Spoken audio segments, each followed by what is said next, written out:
اوعدكم في الفيديو ده ان دي هتبقى احلى طريقة لصينية البطاطا هتجربوها. مليانة قيمة غذائية تحفة جدا جدا، طعمها حلو قوي قوي.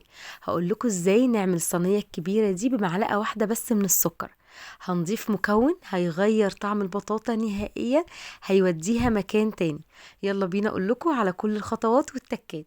معايا اول حاجة 2 كيلو من البطاطا، نقعتهم في مية وغسلتهم بعد كده كويس جدا عشان يطلعوا اي تراب فيهم، وبعد كده قشرتهم. دلوقتي بقى هنقطعهم مكعبات زي ما انتم شايفين، وتكون مكعبات تخينة. دي احسن طريقة لسلق البطاطا، احسن ما نسلقها بقشرها، بتاخد وقت وغلبة جدا في ان احنا نشيل القشر بتاعها.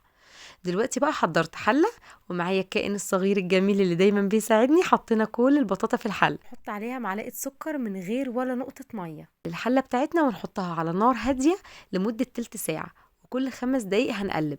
هتبقى البطاطا قدامنا مهرية جدا جدا جدا من غير ولا نقطة مية. حطيت بقى 3 معالق كبار من النشا، عليهم كوباية من اللبن وكوباية من الكريمة اللباني. بديل الكريمة اللباني هيبقى كوباية تانية من اللبن وعلبة قشطة. دلوقتي أنا هنا مسيحة معلقة من الزبدة. معايا بقى أهم مكون معايا كوباية من البلح، نقعته في مية سخنة وشلت القشر بتاعه، هضربه في الكبة.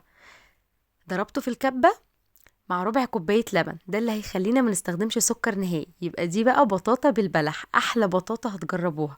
ضربت كل المكونات في الخلاط لحد ما بقت كريمي جدا معايا. جهزت صينية دهنتها دهنة من الزبدة كده كويس جدا، بطنتها بالزبدة كويس جدا. هنزل عليها بقى بالخليط بتاعي. بصوا الخليط بتاعي ناعم جدا، ما فيهوش اي تكتلات نهائيا.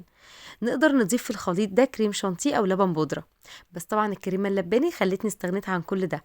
معايا هنا بقى علبه من القشطه البلدي بتاعه اللبن، انا مخزناها. هنزل بقى بقطع من القشطه كده، بحيث كل واحد ياخد قطعه البطاطا بتاعته يكون عليها حته قشطه. وباقي القشطه بتاعتي هسيحها كده في الميكرويف، وهنزل بيها كلها على فرن متسخن على درجه حراره 200. هتقعد ساعه الا تلت، وهتحمر من فوق لوحدها. لو ما احمرتش هتشغلوا في الشوايه وتراقبوها كويس جدا. بعد ما البطاطا بتاعتي تخرج من الفرن هسيبها تهدى خالص واحطها في التلاجة ساعتين.